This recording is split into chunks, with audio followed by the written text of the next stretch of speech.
बोरिवली पश्चिम के एकसर गांव में महाराष्ट्र नवनिर्माण सेना द्वारा 5 गोविंदा पदकों के टी शर्ट का अनावरण किया गया। इस अवसर पर क्षेत्र में उत्साह और मराठी अस्मिता की झलक स्पष्ट रूप से देखने को मिली। गोविंदा पदकों ने इस कार्यक्रम में 5 थर लगाकर सलामी दी, जो उनकी अनुशासन और जोश का प्रतीक था। यह आयोजन दही हंडी के उत्सव की तैयारी का हिस्सा था, बल्कि मराठी संस्कृति और गर्व को प्रदर्शित करने का एक माध्यम बना। मनसे द्वारा जारी की गई टी शर्ट पर लिखा गया संदेश, मनसेचा विजय, महाराष्ट्र फक्त मराठीच, पार्टी की मराठी पहचान और स्वाभिमान को स्पष्ट करता है। यह संदेश न केवल एक नारा है, बल्कि महाराष्ट्र में मराठी भाषा, संस्कृति और अधिकारों के प्रति समर्पण का प्रतीक भी है। यह आयोजन महाराष्ट्र नवनिर्माण सेना के मराठी युवाओं को एकजुट और सांस्कृतिक गतिविधियों को जोड़ने की दिशा में एक और कदम साबित हुआ है। इस कार्यक्रम का आयोजन महाराष्ट्र सैनिक विजय पाटील द्वारा आयोजित किया गया। असं आहे की राजसाहेबांच्या विचारांनी प्रेरित होऊन आणि जे आज मुंबई महाराष्ट्रामध्ये मराठीचं वादळ उठलेलं आहे, माननीय राजसाहेबांनी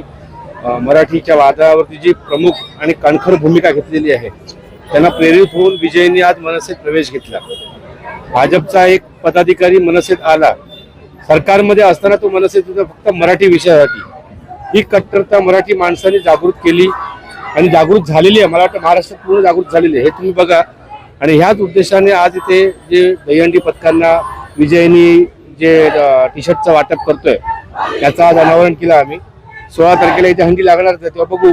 आणि आम्ही मगाशीच बोललो की थर जसं दहीहंडीत रचले जातात एकीनी, स्वतःचा खांदा देऊन माणसाला वर खांद्यावर चढवलं जातं, तसंच आज मराठी माणूस एकटवलेला आहे। आणि मला वाटतं यावेळी महानगरपालिकेची हंडी दोघं भाऊ मिळून फोडतील, हे 100% असं मला वाटतं। सुरुवातीला मी पक्षप्रवेशात त्याच वेळा सांगितलं होतं की मी गेली 25 वर्षापासून भारतीय जनता पक्षामध्ये काम केलं, प्रामाणिकपणे काम केलं।